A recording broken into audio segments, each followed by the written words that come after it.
J'appelle le point suivant. C'est le point 70.01, la période de questions des membres du Conseil. Alors, je pense que l'ensemble des membres du Conseil aimeraient prendre la parole. Madame Provost, est-ce que vous aimeriez prendre la parole? Je vous donne la parole si vous voulez vous prononcer. Oui, bien sûr, je souhaite prendre la parole. C'est bon? Oui. OK. Alors, vendredi, le 23 octobre dernier, j'ai appris via le journal Le Messager que Projet Montréal avait annulé ma chronique que je publie depuis 1 an.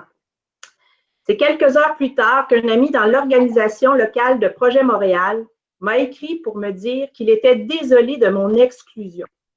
Je n'en avais toujours pas été avisée par le parti lui-même. D'ailleurs, le parti ne m'avait jamais rien reproché.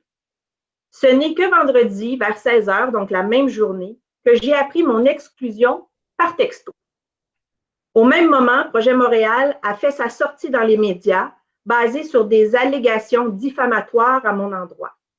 Cette façon de faire m'apparaît non seulement cavalière, mais aussi totalement irrespectueuse. Il est évident que cette exclusion est directement liée à ma prise de position contre la résiliation du contrat avec les gestionnaires de la marina et, je le rappelle, que j'avais dénoncé comme étant un manque de transparence, un manque d'information et de l'ingérence de la mairesse. C'est la raison pour laquelle j'avais voté contre. Je réitère que je ne suis pas pour ou contre la marina, ni pour ou contre des projets de parc. Je suis pour un processus plus transparent et pour des consultations démocratiques. Au-delà de tout ça, le pire est arrivé cette semaine. Cette semaine, la mairesse Vodanovic m'a aussi exclu des réunions de travail avec les fonctionnaires. Or, ces rencontres sont essentielles au travail d'une élue. Ils permettent la compréhension des dossiers que nous avons à voter. La situation est inacceptable et me pénalise dans la réalisation de mon travail et donc pénalise les citoyens que j'ai le devoir de représenter dans le cadre de mon travail d'élu. La réunion avec les directeurs, qu'on appelle aussi session de travail ou séance plénière, est l'espace de transfert des informations de l'arrondissement par les fonctionnaires vers les élus, qui ont à se positionner sur les enjeux municipaux. C'est le lieu pour questionner et comprendre. Cette réunion est non partisane, Madame la mairesse. Alors, mon exclusion de Projet Montréal ne devrait aucunement interférer dans cet espace de collaboration essentiel à une gouvernance conforme. Il faut comprendre, Madame la mairesse, que participer aux séances plénières ou réunions avec les directeurs n'est pas un privilège. À titre d'élu, je dois pouvoir exercer mon pouvoir de représentation des citoyens du secteur du canal, à moins que vous considériez désormais qu'il s'agirait de citoyens de deuxième classe. Ici, Madame Vodanovic, nous sommes au Québec, nous sommes à la Chine, nous sommes dans une société démocratique et une société de droit. C'est grave, parce que vous adoptez une posture dictatoriale. C'est antidémocratique que de chercher à exclure des élus des discussions sur des dossiers courants et importants pour le futur de notre arrondissement. Je n'abandonnerai pas et je le répéterai sur toutes les tribunes. Je dois pouvoir réintégrer les rencontres de travail. C'est une grave erreur de la part de Mme Vodanovic de ne pas faire la différence entre les réunions de travail avec les fonctionnaires qui sont non partisanes et les rencontres que vous faites avec tout votre personnel, avec tous vos attachés politiques et tous vos conseillers d'arrondissement qui sont aussi de l'allégeance avec Projet Montréal. J'exige dès maintenant d'être réintégré dans les réunions de travail dès la prochaine rencontre. Actuellement, vous êtes responsable de l'alourdissement du travail des fonctionnaires en faisant en sorte de dédoubler leurs tâches, eux qui travaillent pour les citoyens. Vous ne pouvez pas rester dans votre mutisme sans même daigner annoncer vos décisions, ni même prendre le temps de répondre à mes courriels et à mes questions. Mettez votre partisanerie de côté, Madame Vodanovic, et gardez la tête froide pour une fois. Je vous rappelle que lorsque vous avez été renvoyé de l'équipe Dauphin sous l'administration précédente, une lettre vous a été communiquée afin de vous partager les raisons du renvoi de cette équipe. Et que malgré le comportement qui vous était clairement reproché, jamais vous n'avez été exclu des rencontres avec les fonctionnaires. Jamais vous n'avez été exclu des rencontres avec les directeurs. Je le rappelle, votre approche actuelle est antidémocratique et c'est du jamais vu dans toute l'histoire de l'arrondissement de la Chine. J'entends donc dès maintenant, dès demain, pour vous laisser le temps, la convocation pour les prochaines rencontres avec nos directeurs. Je vous remercie, Madame la mairesse. Merci beaucoup. Est-ce qu'il y a d'autres élus qui maintenant souhaiteraient prendre la parole? Oui. Alors, Madame la mairesse, sur une note, disons, plus positive, donc j'aimerais rappeler là, que ces 3 dernières années, donc nous avons collaboré avec plusieurs organismes citoyens et institutions. Donc, par leur action, ils ont contribué à améliorer la qualité de vie des citoyens de mon district, puis également à l'ensemble de la Chine. Donc, je pense notamment à l'immense plaisir que nous avons eu à travailler avec les Sœurs de Sainte-Anne qui font le legs de toute une vie en entamant la conversion de la maison mère en logement abordable pour familles, aînés, et qui font en plus un don d'un terrain, d'un vaste terrain de 30 000 mètres carrés, à la ville. Donc, c'est un verger et ça va être un nouveau parc pour l'ensemble, mon district, donc auquel je tiens beaucoup. Donc, ce nouveau parc améliorera la qualité de vie. Et il y a eu une autre transformation positive, là, ça a été l'acquisition de 3 bâtiments, donc dans mon quartier, donc le secteur d'Off-Court. Et puis, c'est en partenariat avec l'organisme local, donc le COVIC, et non la COVID, mais le COVIC. Donc, on a réussi justement à collaborer avec eux pour acquérir 156 logements avec la SOCAM pour les rénover, les rendre salubres et assurer une pérennité dans les frais de location. Donc, pour pas avoir de gentrification, autrement dit. Alors, ça a été 22 millions qui ont été investis par la ville et la communauté dans ce projet. Alors, nous sommes aussi engagés lors de la dernière élection, améliorer notre collaboration avec la commission scolaire, qui est maintenant le centre de service.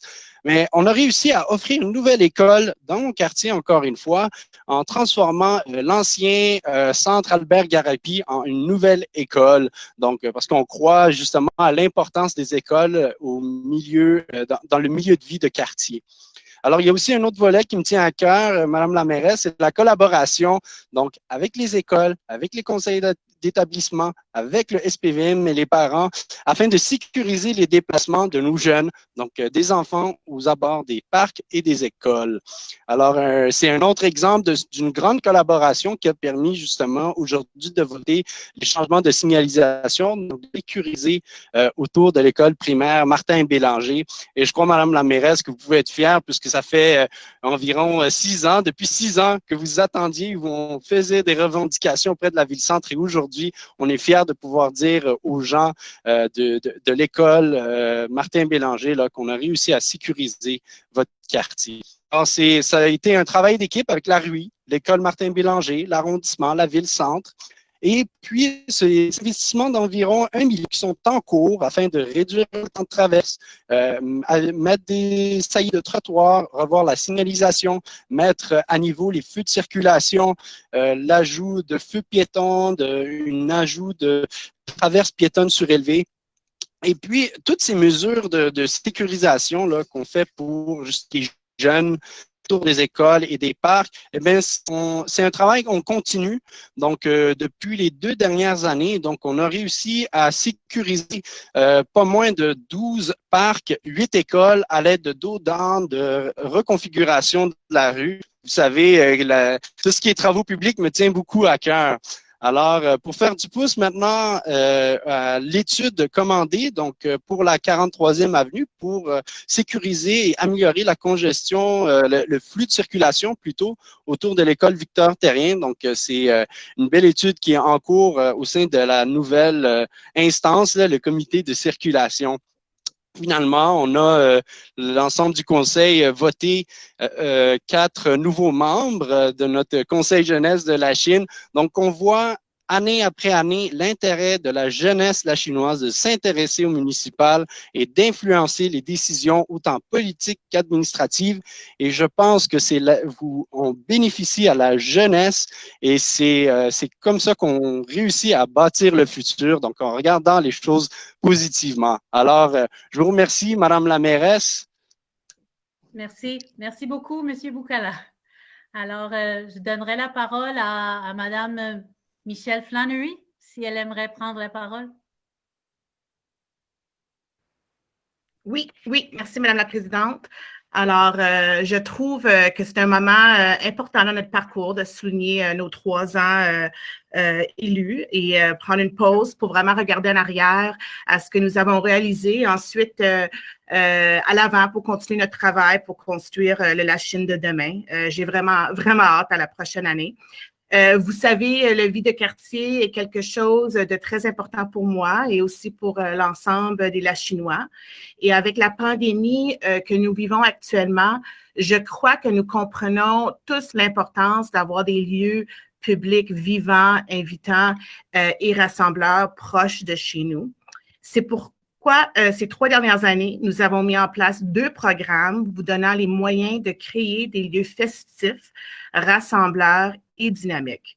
Par exemple, grâce au nouveau budget d'initiative citoyenne avec une citoyenne, Émilie Bourque, avec le gym Sweat et le Gram, on a créé un gym d'entraînement éco-responsable sur les berges de la Chine au parc Stony Point.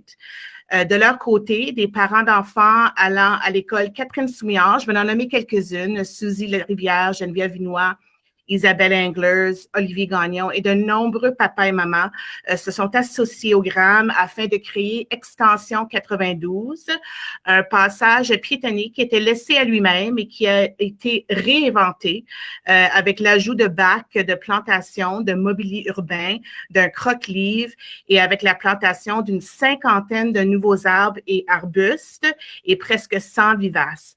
Ça va être de toute beauté dans les années à venir.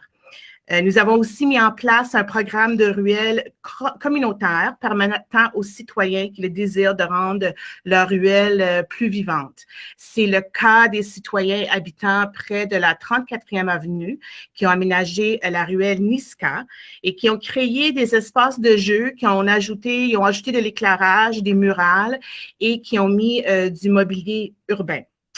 Un autre exemple concret d'aménagement qu'on a réalisé est d'un lieu public pour en accroître son potentiel est la création du village hivernal au parc Grove Hill. Ces 2 dernières années, ce sont plus de 2000 personnes qui sont rassemblées, qui ont festoyé, qui ont glissé, qui ont mangé une guimauve près des foyers du chocolat chaud. Un autre élément qui me tient beaucoup à cœur, Madame la mairesse, que je voulais souligner, c'est aussi l'aménagement d'infrastructures sportives de qualité dans nos quartiers. Tout comme moi, vous savez que nous avons des centaines et des centaines de parents impliqués dans les associations sportives qui font des milliers d'heures de bénévolat à chaque année. C'est pour ça que je suis très fière d'avoir été à leur côté lorsque nous avons lancé le chantier de reconstruction du terrain synthétique de Dalbévio, un investissement de plus de 1 million de dollars. Et c'est un terrain qui est abondamment utilisé par le club de soccer de la Chine, le club d'athlétisme de la Chine et les Aigles d'or de Dalbévio. C'est pourquoi aussi nous sommes fiers d'avoir investi plus de 8 millions de dollars dans la reconstruction de la piscine et du chalet du Parc La Salle, car nous savons que des installations de qualité favorisent un mode de vie actif et sain. Je suis fière aussi que nous avons mis en place cette année le système de livraison de la rue Notre-Dame en urgence à côté d'Alexandra Pagé, présidente de l'Association des commerçants. Nous avons mis en place dans seulement 3 jours un système de commande et livraison domicile regroupant 16 commerçants pour soutenir les Chinois tout en favorisant l'achat local. Nous étions les premiers sur toute l'île de Montréal à lancer un tel service regroupant plusieurs commerces et notre initiative à la Chine a ensuite inspiré un programme à travers Montréal pour venir à l'aide aux commerçants durant la pandémie en finançant un site web transactionnel ou leur propre système de livraison dont la Chine a aussi été bénéficiaire. Alors ça aussi, je voulais le mentionner, très fière de cette réalisation.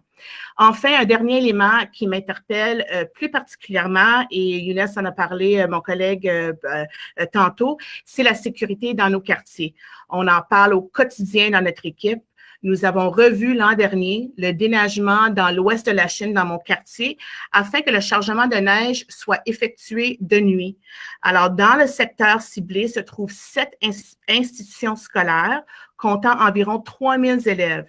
Et les 7 écoles sont situées sur environ 1 à 1,5 km d'un petit rayon. Alors, dans les 10 dernières années, le nombre d'étudiants dans le secteur a grimpé de 26 % et tout laisse présager que cette croissance se poursuivra dans les années à venir. Nous avons voulu réduire le risque au bord des écoles du secteur en retirant la machinerie lourde procédant au retrait de la neige et du même coup sécuriser un peu plus les déplacements des enfants et de tous et toutes pendant les heures de pointe. Cela fait partie des actions et mesures que nous nous sommes engagés en 2018 comme administration sous une approche Vision Zéro. Toutes ces actions, j'ai fini, toutes ces actions ne sont qu'un début afin d'accroître la qualité de vie dans nos quartiers. Et j'ai eu le privilège d'être aux côtés de des centaines de citoyens dévoués, de les représenter et de contribuer à l'essor que vit notre arrondissement en ce moment. Et pour cela, je voulais dire aujourd'hui, après 3 ans en poste, que je suis très, très, très reconnaissante. Et c'est tout. Merci, Madame la Présidente. Merci beaucoup, Madame Flannery. Je laisserai la parole maintenant à Madame Micheline Rouleau.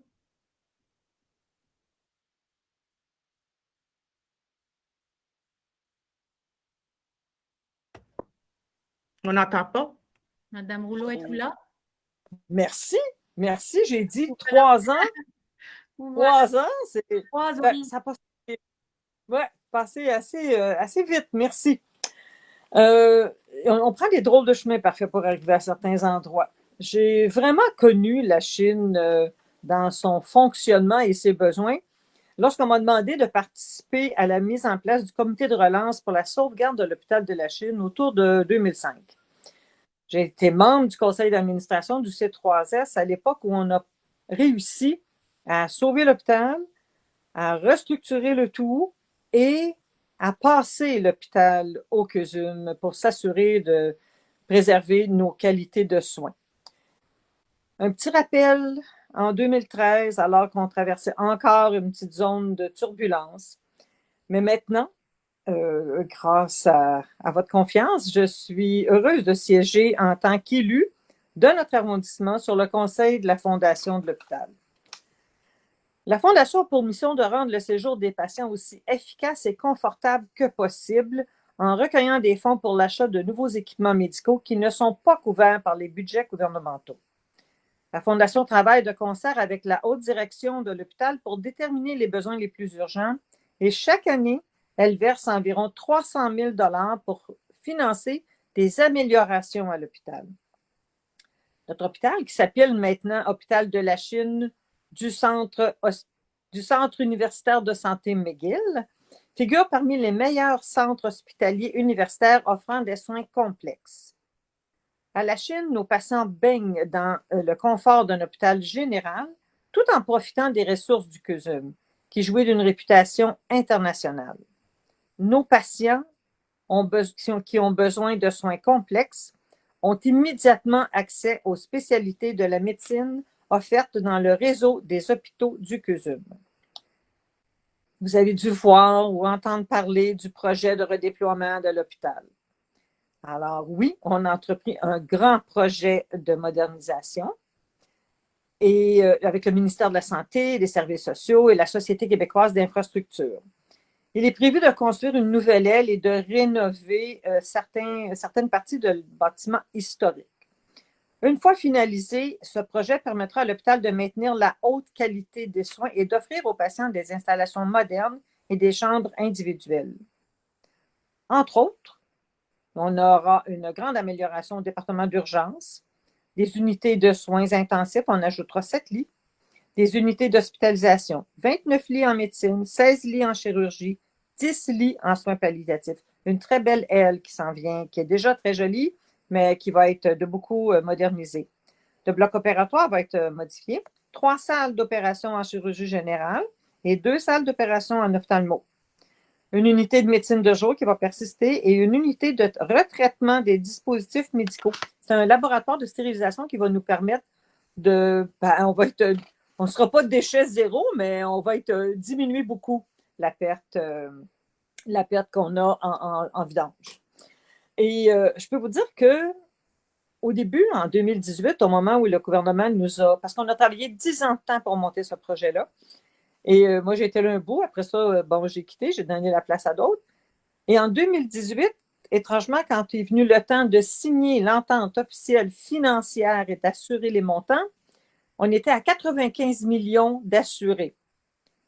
On peut vous dire qu'en 2021, là, quand les montants officiels vont sortir, on va être à beaucoup plus que ça. Beaucoup plus de ça. Je ne vais pas vous dire qu'on va être au double, mais ça va être très gros. Parce que les plans d'origine qu'on avait fait approuver ont été grandement améliorés. On a passé 3 gouvernements pour finaliser ça. Comme quoi, la patience, ça paye.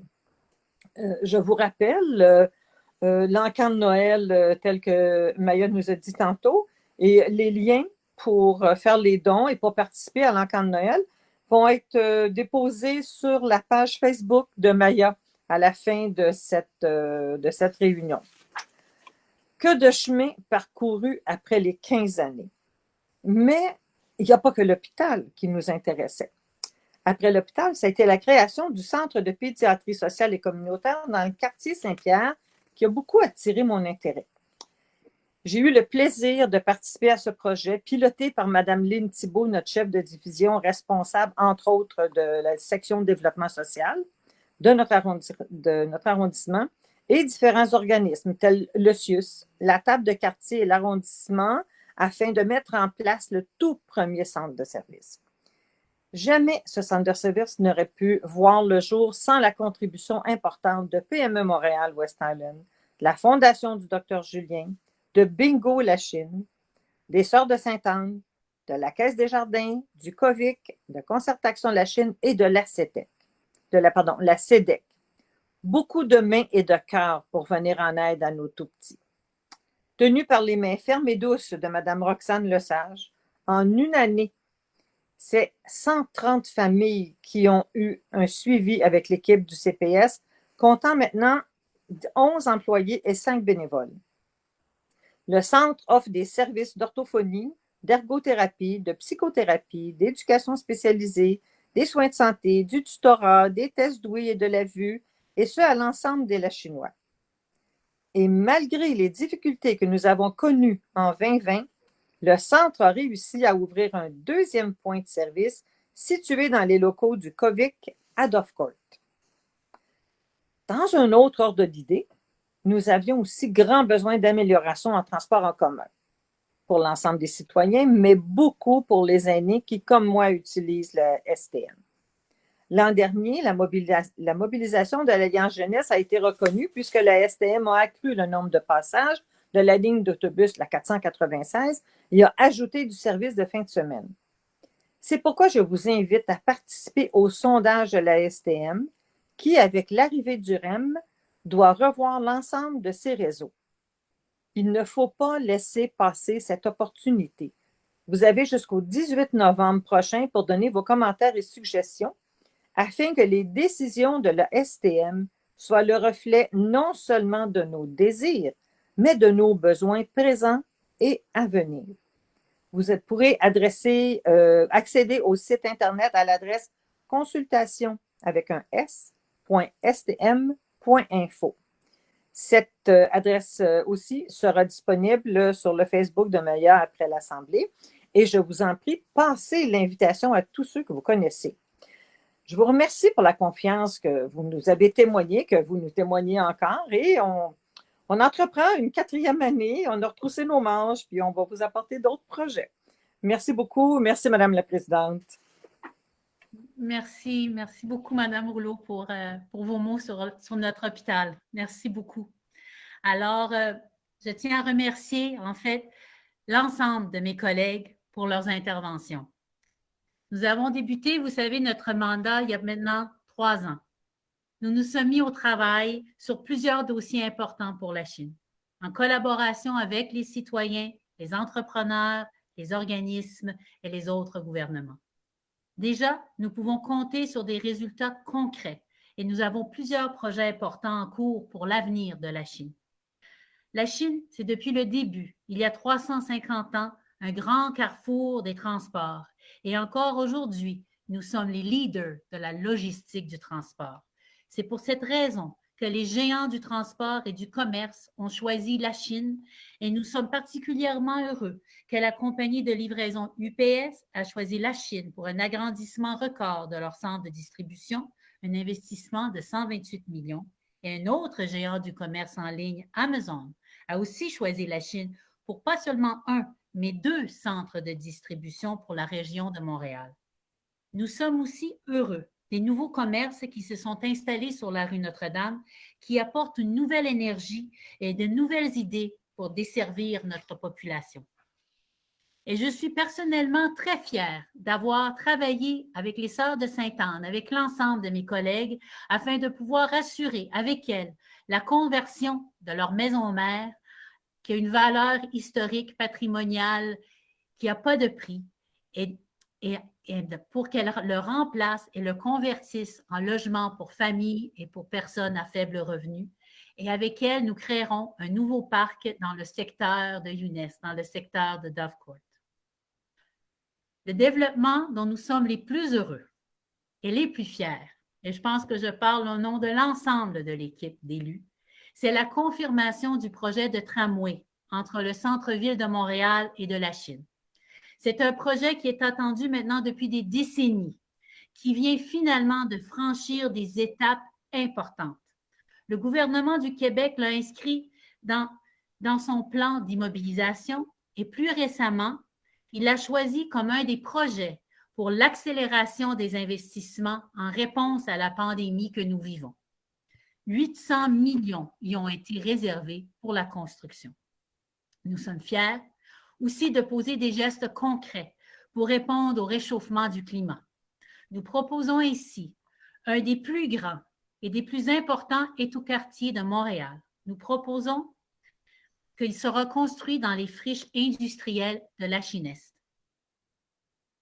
Nous sommes en préparation d'un programme particulier d'urbanisme pour le quartier, un PPU, en collaboration avec les citoyens, les experts, tous regroupés dans l'atelier La Chine-Est.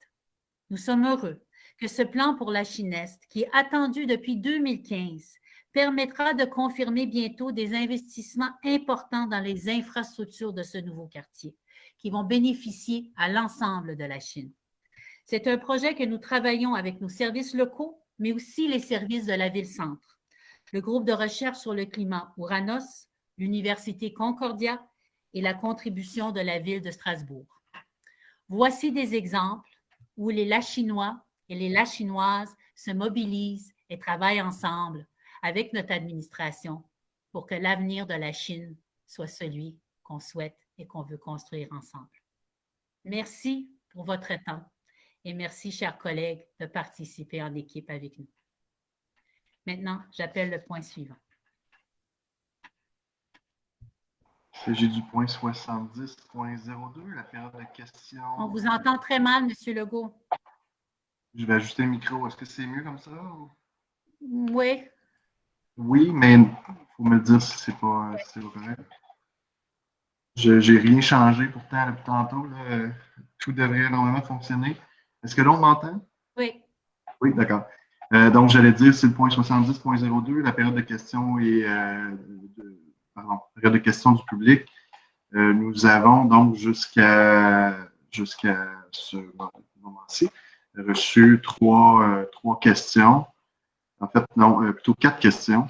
Je vous propose de vous les lire dans l'ordre dans lesquels on les a reçues. Donc, la première nous vient de M.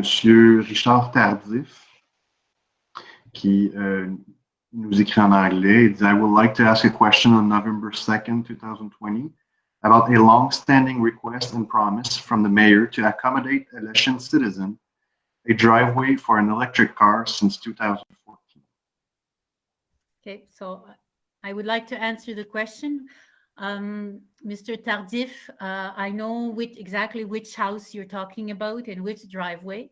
And we've done some research today, and we know that the issue was looked at by the CCU, and an official answer was never given by the CCU. So I will make sure that we look at the file and give you an official answer in the coming weeks. Thank you for your question. On va passer. Monsieur Tardif, donc, vous avez envoyé 2 fois donc, sa question. Peut-être qu'il y avait un problème dans l'envoi, mais c'était essentiellement la même question. Donc, on a déjà répondu. La deuxième question nous vient de la part de monsieur Paul Bourque. Il y a 2 volets là, et un troisième qui est plus un commentaire. Alors, je vous propose de vous en lire une partie, vous fournissez la réponse et on découlera la question dans cet ordre-là. Il nous dit bonjour. Dans l'ordre du jour de la réunion d'aujourd'hui, il y a 2 points dont je voudrais adresser. Le point 40.06, la signalisation pour l'école Martin-Bélanger. J'ai remarqué qu'il y a de nouveaux aménagements pour sécuriser le secteur. Il y a beaucoup de signalisation, dont plusieurs panneaux redondants. Y a-t-il eu des études et sont-elles disponibles? Oui, mais M. Bourque, je vais répondre à votre première question, là. Alors, évidemment, oui, vous avez raison, il y a beaucoup de signalisation maintenant devant l'école Martin-Bélanger. C'est parce que c'est un endroit complexe. Il y a une école, il y a une intersection, il y a une ruelle qui sort juste devant l'école. Il y a l'entrée pour la petite maison Saint-Pierre. Alors, c'est un coin complexe. Et il y a un débarcadère. Et en ce moment, on est en train de faire des saillies de trottoirs sur l'intersection pour la sécuriser davantage. Alors, le tout a été revu par la police et je me suis informée, suit bien le tome 5 du ministère des Transports. Alors, voilà. Pour la prochaine question. On ne vous entend pas du tout. Excusez-moi, on va poursuivre donc avec l'autre volet de la question de M. Bourque. Il nous dit ce qui m'amène au deuxième point 40.07 pour ce qui est du stationnement à la Chine. On a diminué le nombre d'espaces requis pour plusieurs nouvelles constructions, ce qui cause que les résidents stationnent sur les rues ou autres stationnements de l'arrondissement. J'ai aussi constaté que plusieurs parcomètres sont mis à la disposition et utilisés sans frais pour des résidents avec vignette de secteur. Nous réduisons les places disponibles pour les commerces et visiteurs. Maintenant, on veut l'autorisation d'implanter un nouveau système de stationnement sur rue réservé aux résidents. J'espère que ce nouveau système proposé fera l'objet d'une consultation. Non, en fait, ce n'est pas vraiment un nouveau système. On fait juste simplifier le système de vignettes existant. Alors, comme M. Boukala a dit, notre système de vignettes couvre juste 3% de notre territoire. Il est un vieux système archaïque qui change pour chaque rue quasiment. Alors là, on va juste avoir un système unifié, plus facile à utiliser et mieux adapté à la vie moderne d'aujourd'hui. Et maintenant, pour le troisième et dernier volet de la question de M. Bourque, pour un recul des séances du Conseil, il y avait une proposition d'atténuation de la circulation pour les 36 et 37e avenues. On nous a mentionné que le dossier était à l'étude. Je vous transmets pour M. Boukala et son comité de circulation une photo de mesures utilisées à Montréal dans un autre arrondissement et qui est plus restrictive. Virage autorisé pour résidents seulement à certaines heures. Si vous désirez plus de détails, n'hésitez pas. Merci, Paul Bourque. Alors, cette question-là, je la dirigerai à M. Younes Boukala, qui maintenant siège sur notre nouveau comité de circulation. Pour la première fois, je crois, de l'histoire récente, en tout cas, qu'il y a un élu qui siège avec l'administration et la police pour regarder les cas comme ceux amenés par M. Bourque. Younes, je te laisserai la parole. Alors, merci, Mme la mairesse. Alors, Bien entendu, c'est ce lien de confiance-là qui est important, autant avec vous qu'avec l'ensemble de l'administration. Donc, c'est comme ça qu'on peut offrir plus de services aux citoyens. Alors, pour la réponse, en fait, à la proposition de M. Bourque, alors, je vous invite, donc, puisque vous avez fait acheminer la question à M. Legault, donc, je m'engage à formuler une réponse via le comité de circulation. Donc, ce sera tout. Merci. Alors, prochaine question. Monsieur Legault, on ne vous entend pas. Excusez-moi. Dernière question, donc, qui nous vient de la part de M. Bernard Blanchette. Il adresse 3 questions.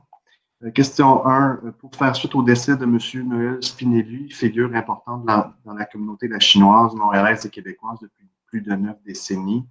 Vu les circonstances de COVID, un service religieux ne peut être fait. Par contre, la communauté représentative de la Chine, nous avons quand même pris le temps d'échanger entre nous. Dans les 15 derniers jours, bon nombre d'entre nous avons développé un dénominateur commun. Donc, Monsieur Blanchet fait une liste de personnes là, avec certains éléments qu'ils ont soulevés sur l'étendue de la carrière de Monsieur Spinelli.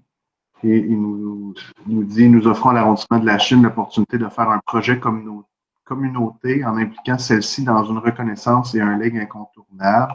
Il est évident qu'une chose est claire, tout devrait être finalisé avec l'accord de la famille et bien entendu le rôle final du conseil d'arrondissement de la Chine.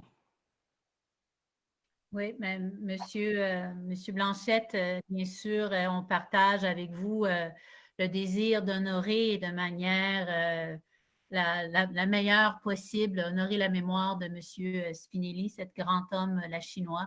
On a déjà rencontré les membres proches de sa famille et d'ailleurs aussi les concerts La Chine pour qui il a œuvré longtemps, qu'il a cofondé, qui sont encore actifs à la Chine, une partie de son legs qui continue de vivre.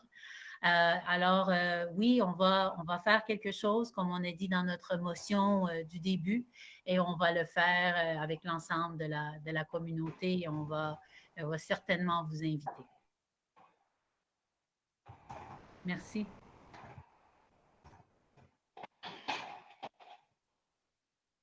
Je vais donc vous lire l'autre. Il y a plusieurs questions donc, de la part de M. Blanchet. Question numéro 2. On nous demande quelles sont les dates des séances sur le budget de la Ville de Montréal, Ville-Centre, donc sur les finances, les grands parcs, les infrastructures et l'administration. Alors, les dates ne sont pas encore confirmées, mais ça devrait se passer quelque part à mi-novembre. Et finalement, la dernière question. Comment nous pouvons suivre les avis publics tels que zonage, emprunt, dérogation mineure, démolition et autres? C'est sur notre site Web. Tout est absolument maintenant sur le site Web de l'arrondissement.